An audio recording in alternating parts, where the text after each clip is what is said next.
धनधान्य देई ही काळी आई धनधान्य देई जोडते मनाची नाती आमची माती आमची माणसं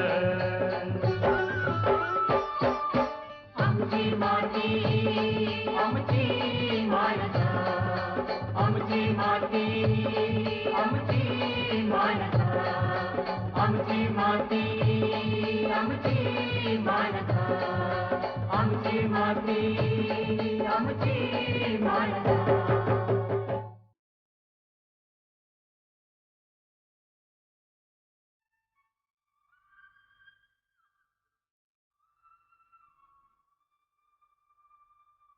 नमस्कार मंडळी, आमची माती आमची माणसं या कार्यक्रमात आपलं स्वागत.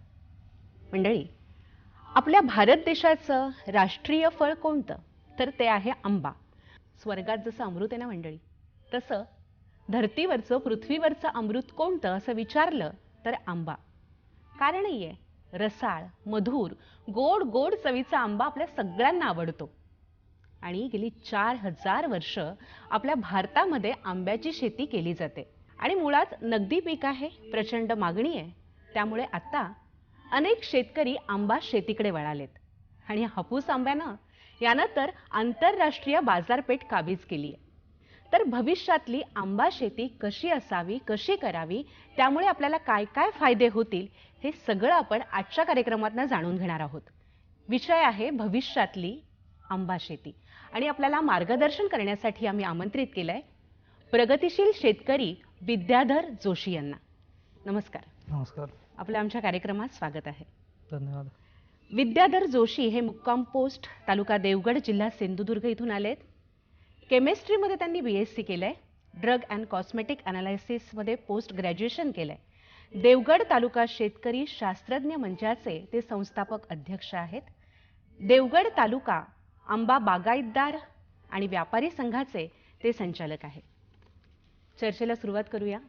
आपण भविष्यातली आंबा शेती कशी आहे याकडे वळणावरच आहोत. पण सगळ्यात महत्त्वाचं, सध्या महाराष्ट्रात काय परिस्थिती आहे?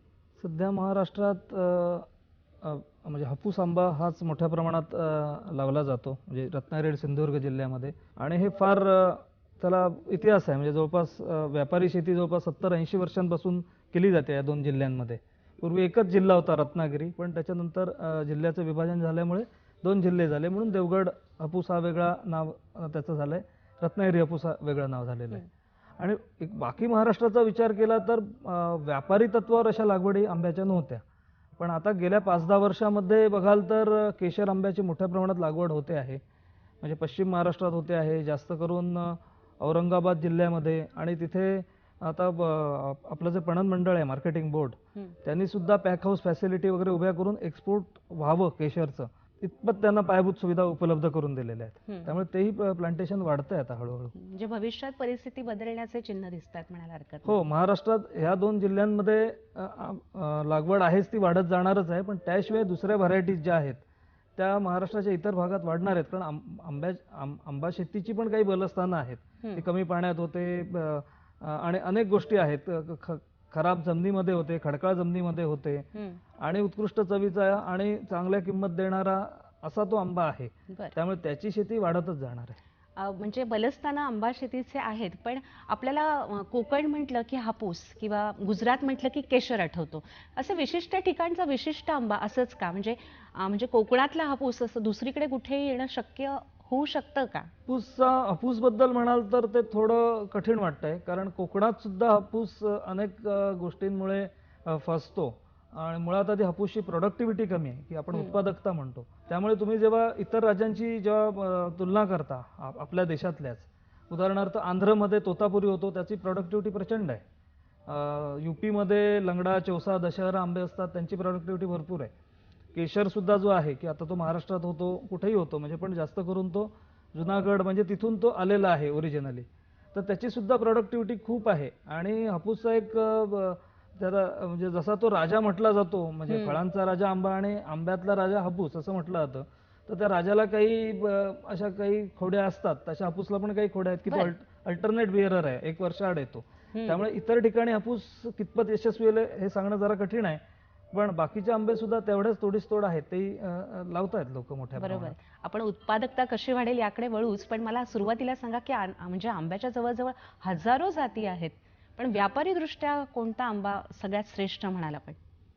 आंब्याच्या हजारो जाती आहेत ही वस्तुस्थिती आहे, कदाचित त्याच्यापेक्षाही जास्त जाती असतील, कारण जगभरात आंबा आहे आणि त्यांच्या प्रत्येकाच्या जाती वेगळ्या असू शकतात. आता व्यापारी तत्वावर जर विचार केला तर ह्या सिलेक्शन मेथडनेच ह्या गोष्टी पुढे आलेल्या आहेत. तर हापूस आहे, केशर आहे, या महाराष्ट्रात होतात चांगल्या रीतीने. तोतापुरी ही एक व्हरायटी आहे की जी मोठ्या प्रमाणात आंध्र प्रदेशात होते आणि पल्प इंडस्ट्रीमध्ये ती खूप त्याला मार्केट आहे तिचं. यूपीमध्ये गेलात तर यूपी हा सर्वात मोठा प्रोड्युसर राज्य आहे आपल्या महाराष्ट्रातलं, की जवळपास सगळ्याच त्यांच्या जिल्ह्यांमध्ये आंबा होतो. आणि तिथले आंबे आहेत दशहरी आहे, लंगडा आहे, चौसा आहे, आणि हे जुलै अखेरीस साधारण ते आंबे तयार होतात आणि सगळीकडे मार्केटमध्ये येतात. तसंच बघायला गेलं तर बेंगनपल्ली एक जात आहे की जी साऊथमध्ये होते. तिकडे फाजली म्हणून एक जात आहे. त्याच्यानंतर बंगालमध्ये सुद्धा काही तिथल्या लोकल व्हरायटीज आहेत. आणि गुजरातमध्ये म्हणाल तर तिथला त्यांचा जो बलसाड जिल्हा आहे तिथे हापूसच होतो. आमच्याकडे जो हापूस आहे कोकणात तोच हापूस तिकडे सुद्धा आहे. फक्त त्याच्या तिथला जर हवामान आणि ह्याचा विचार करता थोडा त्याच्या चवीमध्ये फरक पडतो. पण केशर आंबा हा तिथला व्यापारी दृष्टिकोनातून केशरच्या बागा आहेत लोकांच्या जुनागड एरियामध्ये. आंब्याची उत्पादकता तुम्ही म्हणतात की काही कमी आहे, तर ती वाढण्यासाठी काय करावं? आंब्याची उत्पादकता म्हणजे आता जगाशी जर तुलना केली आपली तर आपली खूपच कमी आहे. म्हणजे हापूसची जर बघितली तर हापूसची उत्पादकता जे आपलं विद्यापीठ किंवा जे काही कृषी विभाग आहे तर त्यांचे जे काही सर्वे आहेत ते सर्वे असे सांगतात की हेक्टरी 2 ते 3 टन एवढीच हापूसची उत्पादकता, आणि ती खरी गोष्ट आहे, म्हणजे त्यात अतिशयोक्ती काही नाहीये. पण इतर ज्या आपल्या व्हरायटी आहेत म्हणजे तोतापुरी आहे किंवा इतर लंगडा वगैरे त्यांची 8 ते 10 टनांपर्यंत आहे मॅक्झिमम. आणि महाराष्ट्राचा म्हणाल तर 5वा-6वा नंबर लागतो प्रॉडक्टिव्हिटीमध्ये. कारण आणि हापूसचा म्हणाल तर खूपच तळाला लागतो. आणि जगाशी जर आपण आपली जर तुलना केली तर आपण खूपच मागत, म्हणजे जगात 20 ते 40 टन पर हेक्टर प्रति हेक्टर एवढं उत्पादन आज घेतलं जातंय. त्या व्हरायटीज आहेत, टॉमी अटकिन्स आहे, खूप आहेत त्यांच्या व्हरायटी, हेडन आहे. आणि ही उत्पादकता कमी आहे त्याची 2 प्रमुख कारण आहेत की त्यांच्या जाती वेगळ्या आहेत, की त्या जास्त उत्पादन देणाऱ्या जाती आहेत. ही पहिली गोष्ट आहे. आणि जेनेटिकलीच त्या जाती जास्त उत्पादन देणाऱ्या आहेत. आणि आपली उत्पादकता ही शेवटी जागेवर मोजली जाते. 1 हेक्टर, अर्धा एकर. आणि तुम्ही जर द्राक्ष शेतीचा विचार केलात किंवा इतर कुठचंही भात शेतीचा विचार केला तर ती जी जागा असते ती जागा पूर्ण व्यापून टाकतं ते पीक, आणि त्यामुळे मॅक्झिमम जमिनीचा उपयोग होतो. आंब्यामध्ये तसं नाही. आंब्यामध्ये हेक्टरी 100 झाडं म्हटली तरी सुद्धा 2 झाडांच्या मध्ये खूप अंतर असतं. आणि कोकणासारख्या ठिकाणी तर कातळात लागवड असते, 2 झाडांच्या मध्ये जे अंतर असतं तिथे तिसरं झाड बसूच शकत नाही, एवढं प्लेन कातळ असतं. आणि परत झाडांचे आकार वेगवेगळे असतात, काही झाडं वीक असतात. त्याच्यानंतर अल्टरनेट बिअरिंग म्हणजे एक वर्षाआड येणं, कीड रोग, असे खूप हे आहेत. कधी कधी झाडाला मोहर येतो, तो चांगल्या फुलांचा मोहर येत नाही, पूर्ण झाडाचा मोहर गळून जातो. दव धुकं खूप सेन्सिटिव्ह आहे आंब्याचं झाड. त्यामुळे ह्या सगळ्याची गोळाबेरीज केली की आंब्याची प्रोडक्टिव्हिटी ही कमी होत जाते, त्या मानाने कमी होत जाते. मग सघन आंबा लागवड म्हणजे काय आणि ती नेमकी कशी करावी आणि त्याचे फायदे काय आहेत? सघन आंबा लागवड ही परदेशात मोठ्या प्रमाणात केली जाते. आणि सघन आंबा लागवडमध्ये मेन हेच आहे की आंब्याची म्हणजे जास्तीत जास्त झाडं कमीत कमी जागेमध्ये बसवणे. म्हणजे त्याचं प्लांटेशनचं जे अंतर आहे, आता आंब्यामध्ये म्हणाल तर 10 मीटर बाय 10 मीटर ही एक सर्वसाधारणपणे आपल्याकडे आपल्या पूर्ण देशामध्ये ही मेथड वापरली जाते की 2 झाडांमधलं अंतर 10 मीटर म्हणजे साधारण 33 फुटाच्या आसपास अंतर असतं. याने काय होतं की एका एकरला 40 झाडं किंवा एका हेक्टरला 100 झाडं हे त्याचं प्रमाण आहे. पण कोकणासारख्या ठिकाणी हे प्रमाण सुद्धा तेवढं असतंच असं नाही. म्हणजे की एका एकरला 40 बसतीलच असं नाही, कदाचित ती 50 बसतील किंवा एखाद्या वेळेस 30 बसतील, कारण ती जागा तशी लागते. आणि परदेशामध्ये एका हेक्टरमध्ये विशेषतः इस्रायलमध्ये, ऑस्ट्रेलियामध्ये किंवा फिलिपिन्स आणि अन्य सगळे जे देश आहेत लॅटिन अमेरिकन देश, ते तिथे आता मोठ्या प्रमाणात हाय डेन्सिटी मँगो प्लांटेशन म्हणतात, की सघन आंबा लागवड, की 2 बाय 2 मीटर 2 बाय 3 मीटरवर सुद्धा त्यांनी लागवडी केलेल्या आहेत. त्यामुळे किमान एका हेक्टरला 800, 1000, 1200 आंब्याची झाडं ते बसवतात. आणि 5 ते 10 फुटाच्या वर आंब्याची उंची नसते, त्यामुळे त्यांना लगेच त्याचं प्रोडक्शन मिळायला लागतं. आणि त्यांचं जे पर एकर किंवा पर हेक्टर प्रोडक्शन वाढतंय त्याचं कारणच सघन आंबा लागवड हे एक आहे. तर आपल्याकडे हे नवं तंत्रज्ञान येणं शक्य आहे का आणि आपल्या इथल्या वातावरणात, हवामानात, जमिनीत अशी उत्पादकता होऊ शकते? उत्पादकता एवढी गाठणं कठीण आहे, कारण त्या पद्धतीने त्यांच्या जाती पण वेगळ्या आहेत. त्यांच्या ज्या आंब्याच्या व्हरायटी आहेत, उदाहरणार्थ टॉमी अटकिन्स ही आज जगाची लीडर आहे एक्सपोर्टमधली. हेडन आहे, कीट, केंट ह्या जातींचा आंबा एकतर आकाराने खूप मोठा असतो आणि त्या व्हिगरसली वाढतात आणि कमी उंचीच्या असतानाच त्या तुम्हाला चांगलं प्रोडक्शन देतात. पण ह्या जातींना चव अजिबात नाही आहे. चवीच्या बाबतीत त्या जाती अतिशय खराब आहेत. पण परदेशातला आंबे खाण्याचा ट्रेंड थोडा वेगळा आहे. ते सॅलेडसारखं आंब्याला प्रिफर करतात. त्यामुळे त्या व्हरायटी इथे आणून चालणार नाही, कारण आपल्याकडे केशर खायची सवय, हापूस खायची सवय, पायरी खायची सवय, त्यामुळे ते आंबे आपल्याकडे तेवढे चालणार नाहीत. छाटणी तंत्रज्ञान नेमकं ते कसं काय आहे ते सांगूया. आंब्याला कोणी छाटणीचाच विचार केला नाही. त्यामुळे आज ह्या बागा प्रचंड उंची, म्हणजे 50, 60, 70 फुटापर्यंत उंचीच्या आंब्याच्या बागा आज आहेत. तर त्या बागाचं कन्व्हर्जन आता आपल्याला करायचं आहे. त्याला रिज्युव्हिनेशन हा शब्द आहे, की त्याचं पुनरुज्जीवन करणं, की एवढ्या उंचीवर जाऊन ती फळं काढणं, त्या आंब्याच्या फवारण्या करणं हे सगळंच जटिल झालेलं आहे आणि खर्चिक झालेलं आहे. त्यामुळे त्या झाडाला छाटणी स्टेप बाय स्टेप त्याची पण टेक्नॉलॉजी आहे आणि ती आता हळूहळू आपल्याकडे डेव्हलप होते. आपले विद्यापीठ पण डेव्हलप करते, शेतकरी पण डेव्हलप करतायत आणि त्याचे रिझल्ट फार प्रॉमिसिंग आहेत. म्हणजे पण आंतरराष्ट्रीय बाजारपेठेपर्यंत सर्वसामान्य शेतकरी कसा पोहोचू शकतो, हा एक सगळ्यात महत्त्वाचा प्रश्न आहे. आपल्या देशाचं जे काय तुम्ही आंब्याचं एक्सपोर्ट बघाल तर त्याच्यात तुम्हाला हापूसच लीडर दिसेल. जी काय सगळी जी आकडेवारी आहे ती त्यामध्ये तुम्हाला सगळं हापूसनेच एक्सपोर्ट झालेला दिसेल. हापूस मोठ्या प्रमाणात, कारण एकतर तो कोकणात होतो, कोकणाला मुंबई जवळ आहे आणि मुंबईला हे मार्केट फार चांगल्या रीतीने एक्सपोर्टचं डेव्हलप झालेलं असल्यामुळे त्याचे ॲडव्हान्टेज मिळालेले आहेत. आता बाकीचे जे आंबे आहेत, म्हणजे UP-मधले आहेत किंवा साऊथमधले आहेत, की ते UP-मध्ये तर म्हणजे तेवढं नाहीच झालेलं आहे. म्हणजे पण साऊथमधले जे तोतापुरी वगैरे आंबे आहेत ते प्रोसेसिंगमध्ये मोठ्या प्रमाणात त्यांचा वाटा आहे आणि ते एक्सपोर्ट त्या पद्धतीने एक्सपोर्ट होतात. की पल्पमध्ये आज ते लीडर आहेत मोठ्या प्रमाणात. खूप मोठं म्हणजे 200-200 किलोचं पॅकिंग केलं जातं, फुल्ली ॲटोमॅटिक असतं आणि ते पूर्णपणे ते पल्प इंडियन मँगो पल्प म्हणून तो परदेशामध्ये निर्यात होतो. किंवा युरोपियन कंट्रीज काय किंवा अमेरिका काय, हे सध्याचे आपल्या समोरचे देश आहेत. याच्याशिवाय अन्य काही अजून तरी देश नाहीत.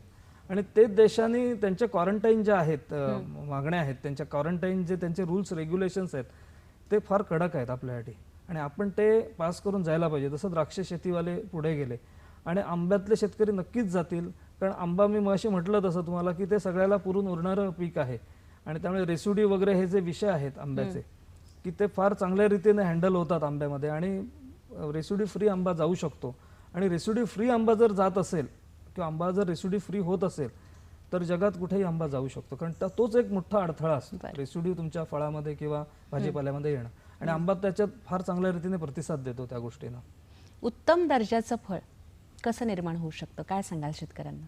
2-3 त्याला आस्पेक्ट असतात, की एक त्याचं बाह्य रूप कसं असावं, की आज परदेशी व्हरायटी जास्त फेमस का, म्हणजे जगाचा विचार केला तर टॉमी अटकिन्स किंवा कीट, केंट ह्या व्हरायटी आज जगात जे काही आंब्याचं एक्सपोर्ट होतं त्यात ह्यांचीच नावं येतात, कारण ते दिसायला खूप आकर्षक आहेत. त्यांना एकदम एक्झॉटिक असे लाल, केशरी असे झाक असलेले त्यांना फार कलर असतात चांगले. ती फळं आकाराने मोठी असतात, म्हणजे ॲव्हरेज 500-600 ग्रॅमची फळं असतात किंवा त्याहीपेक्षा मोठी आणि चमकदार दिसतात एकदम. ती चवीने तेवढी चांगली नसतात. ह्याचा अर्थ काय की आंबा हा आकर्षक दिसला पाहिजे, की त्याच्यावर कोणताही डाग असता कामा नये आणि त्याची जी काही वैशिष्ट्ये आहेत, आकार म्हणा किंवा स्किन, त्याची स्किनला महत्त्व आहे, त्याचं देठ असणं हे बाह्य झालं. आणि आंब्याचं ग्रेडिंग तुम्हाला करायला जमलं पाहिजे, की ग्रेडिंग हा मोठा विषय आंब्यामध्ये, की ते वजनावरच केलं गेलं पाहिजे, साईजवर नाही. आता आंबा हा अगदी वेगळ्या वेगळ्या जातींचा आहे. सर्वसामान्य माणसानं कसं ओळखावं की हा हापूसच आहे, हा केशरच आहे? म्हणजे ही आंबे तर माहिती आहेत, आंबा ओळखावा कसा आणि त्याचा दर्जा आणि तो चांगला आहे हे कसं समजावं? आंबा ओळखणं म्हणजे आता आंबा खाण्याची सवय लावून घेतल्यानंतरच तो आंबा कळू शकतो. पण हापूस आणि केशरमधला फरक समजू शकतो.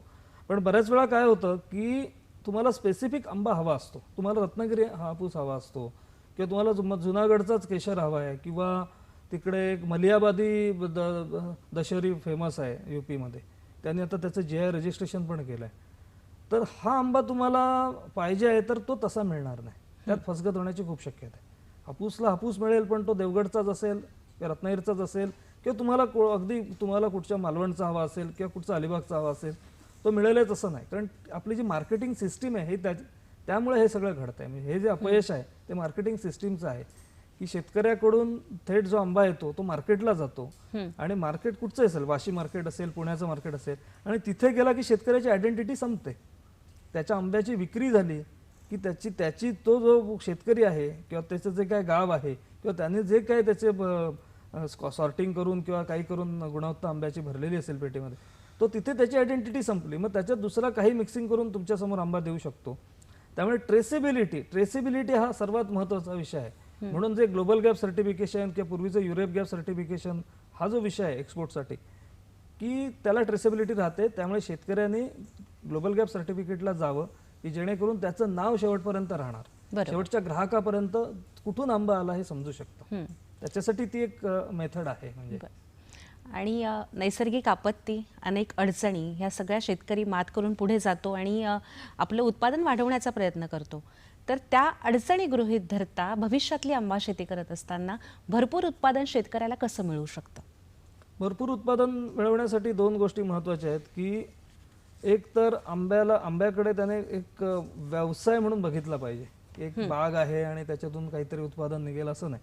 ती एक शेती मला व्यवसाय म्हणूनच करायची किंवा एक प्रगत उद्योग म्हणून केला पाहिजे. आंबा बागायतदार म्हणून करिअर पण करू शकतो, शेतकरी म्हणून करिअर करू शकतो एखादा माणूस. आणि दुसरी महत्त्वाची गोष्ट म्हणजे ह्या शेतीमध्ये मोठ्या प्रमाणात तरुण आले पाहिजेत. ते आज नाही आहेत. म्हणजे दुर्दैवाने असं म्हणायला लागतं की तरुण ह्याच्यात वळत नाहीत. ते वळत नाहीत त्याची पण कारणं आहेत की जिथे स्कोप असतो तिथे शेवटी ओढा असतो. आणि आज शेती थोडी बॅकफुटला आहे. शेती कुठची, आंब्याची काय कुठचीही शेती. त्यामुळे आंब्यात जर करिअर केलं, त्याच्यात नवीन नवीन लोक आले, नवीन तंत्रज्ञान आहे, ते लगेच तुम्ही आत्मसात केलं पाहिजे. आणि कधी कधी आत्मसात करतो शेतकरी पण तो कळतंय पण वळत नाही असं होतं.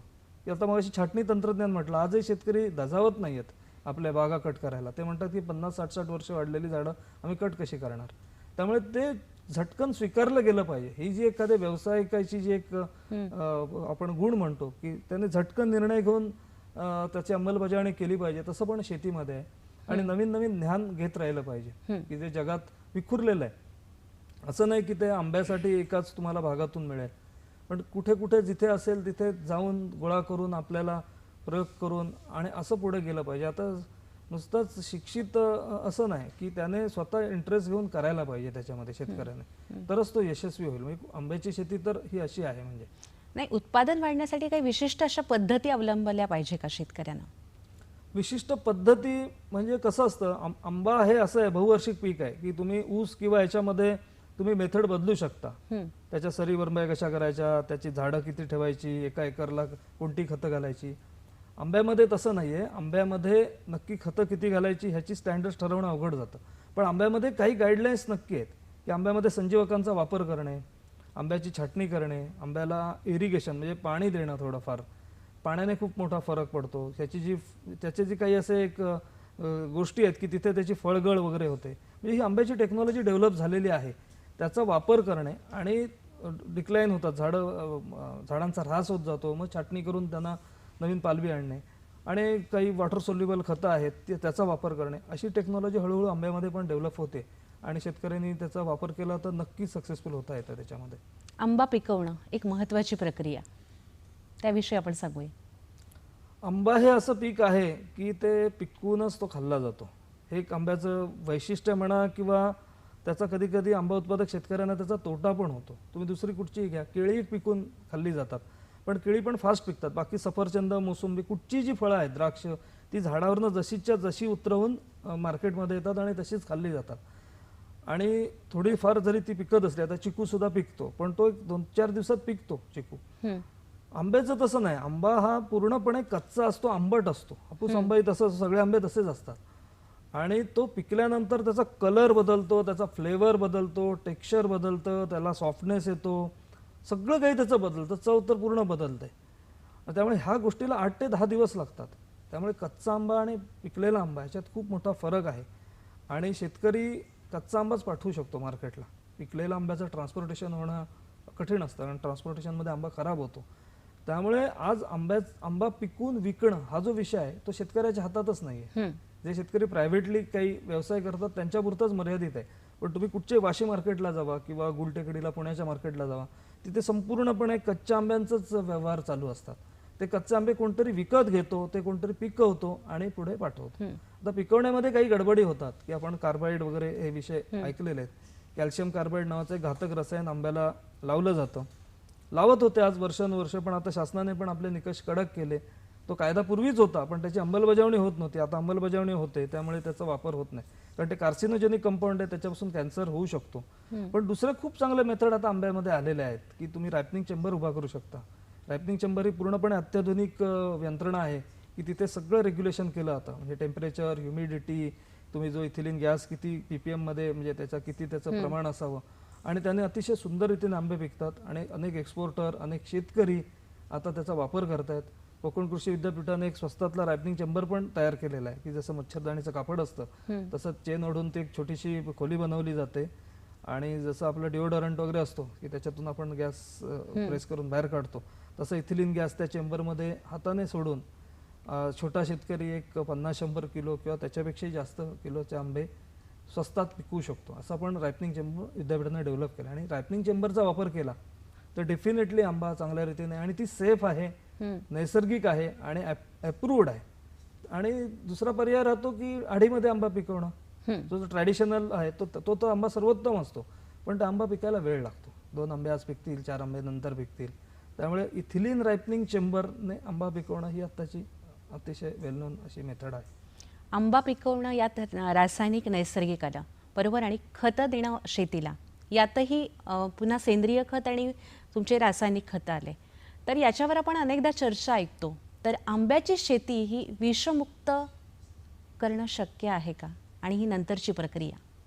विषमुक्त शेती हे एक म्हणजे एक मोठं आव्हान आहे. आणि मला विचाराल, मी एक शेतकरी आहे, मला जर तुम्ही विचाराल की माझे अनेक एक शेतकरी म्हणून एक कोणाच्याही काही अपेक्षा असतात की तुम्हाला कमीत कमी खर्च आला पाहिजे, माझं प्रोडक्शन चांगलं झालं पाहिजे, मला भाव चांगला मिळाला पाहिजे, आणि मला हे दरवर्षी सगळं करता आलं पाहिजे, मला निसर्गाने पण साथ दिली पाहिजे. या सगळ्या गोष्टी आपण मानत असतो. पण या सगळ्याच्या पलीकडे जाऊन जर तुम्ही मला विचाराल एक शेतकरी म्हणून, तर शेतीमध्ये मला काय हवं आहे, तर मला विषमुक्त शेती हवी. हे माझं असं नाही, जो खरा सच्चा शेतकरी आहे त्या प्रत्येक शेतकऱ्याचं हेच स्वप्न असणार आहे. पण आता हे स्वप्न जरी असलं तरी ते प्रत्यक्षात येईलच असं नाही, किंवा प्रत्यक्षात येण्यासाठी काही गोष्टी करायला लागतील. आता विषमुक्त शेती अनेक ठिकाणी केली जाते. आज भाजीपाला काही आहे तो त्याला सेंद्रिय गोष्टी करून पिकवला जातोय, त्याच्यासाठी पण एक मेथड लागते. सेंद्रिय शेती सगळ्याच गोष्टी शक्य नाही. सरधोपट तुम्ही म्हणाल की सेंद्रिय शेती होईल, तर तसं नाही. काही गोष्टी शक्य झालेली आहे. आंब्यामध्ये सुद्धा सेंद्रिय शेती शक्य आहे. आंब्याची जी खतांचं जे नियोजन आहे ते सेंद्रिय पद्धतीने करता येतं. पण आंब्यामध्ये काही 1-2 अशा पेस्ट आहेत, म्हणजे त्यांना आपण किडी म्हणू, की तिथे थोडं गाडा अडत आहे आंब्याचं. पण त्याच्यासाठी दुसरी मेथड आहे की तुम्ही त्याच्यासाठी तुम्ही जर रेसिड्यू अनालिसिसला गेला की MRL PHI ह्या ज्या लेव्हल आहेत त्याबद्दल जर व्यवस्थित शेतकऱ्यांनी माहिती घेतली तर कमीत कमी विषाचं अन्न तुम्हाला भविष्यामध्ये देता येईल. नक्कीच. आंब्यामध्ये आपण बघतो कैरीचं छान लोणचं होतं, आंब्याचे अनेक पदार्थ होतात. तर फळावर प्रक्रिया पण करून शेतकऱ्यांना अनेक त्यातनं उत्पादनं मिळवू शकतात. तो एक भाग झालाच, पण भविष्यात शेतकऱ्यांना भरपूर फायदा व्हावा, उत्पादन वाढावं, यासाठी आपण एक शेतकरी म्हणून शेतकऱ्यांना काय मूलमंत्र द्याल? भरपूर फायदा वाढावा म्हणजे कसं आहे का, तुम्हाला रेग्युलर आधी उत्पादन मिळालं पाहिजे. आंब्यामध्ये हाच एक विषय असतो की आंबा हा रेग्युलर तुम्हाला तेवढ्याच किलोचं किंवा तेवढ्या पेटीचं उत्पादन देईल असं नाही. त्यामुळे आंब्यामध्ये एक तर आंब्याचं बाग वाढायला वेळ लागते. आंब्याच्या बागा व्हायला 10-15 वर्ष लागतात. की आपली जी आता प्रचलित पद्धती झाली, हाय डेन्सिटी हा वेगळा विषय, पण हाय डेन्सिटीने सुद्धा काही वर्षही जाणार, 4-5 वर्ष. त्यामुळे आंब्याचं उत्पादन वाढण्यासाठी आणि ह्या गोष्टी होण्यासाठी त्याला काही काळ जायलाच लागणार आहे. आणि आधुनिक तंत्रज्ञान जे काही येऊ घातलंय किंवा येतंय त्याचा अवलंब शेतकऱ्यांनी करणं, आणि शेतकऱ्यांनी आपल्या खर्चावर पण नियंत्रण ठेवलं पाहिजे. कारण शेतकऱ्याला एक वर्ष चांगलं आलं तर पुढचं वर्ष खराब येऊ शकतं.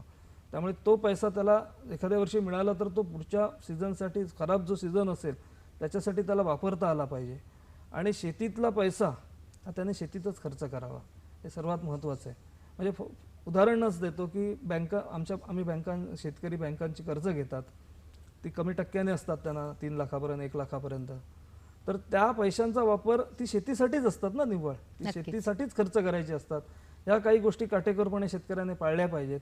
आणि शेतकरी हा असा आहे की त्याला समस्या ज्या येणार आहेत त्याने आपल्या गाठीशी 2 पैसे ठेवले पाहिजेत, तर तो भविष्यात यशस्वी होईल. कारण पैशाशिवाय पुढे गाडी जात नाही. पण पैसा हे गरज आहे व्यवसायाची. टॉनिक जरी ते नसलं तरी गरज आहे, कारण पैशाशिवाय काही मूव होत नाही तिथे. आणि तो शेतकऱ्याला पैसा कोण देणार नाही, तर त्यालाच एकतर बँकांकडून घेतला पाहिजे किंवा स्वतःला साठवला पाहिजे. म्हणजे हे एक गमक आहे त्याच्यामधलं. नुसती टेक्नॉलॉजी असून चालत नाही, की पैसा पण पाहिजे. पण इथे आलात आणि भविष्यातली आंबा शेती कशी असावी, कशी करावी याविषयी जी सविस्तर माहिती दिली त्याबद्दल आपले धन्यवाद. धन्यवाद. मी आपला आभारी आहे की मला एक शेतकरी म्हणून इथे एक संधी दिलीत आणि माझे विचार मांडण्याची संधी दिलीत, त्याबद्दल धन्यवाद. तर मंडळी, भविष्यातली आंबा शेती ही नक्कीच बहरेल. आजचा विषय आपण जर मनपूर्वक ऐकला असेल तर अनेक असे मार्गदर्शनपर विचार आपल्याला आजच्या कार्यक्रमातून मिळाले असतील. तर थोडीशी मेहनत, थोडेसे कष्ट आणि भरपूर उत्पादन आपण घ्या आणि आजच्या कार्यक्रमातून आम्हाला निरोप द्या. नमस्कार.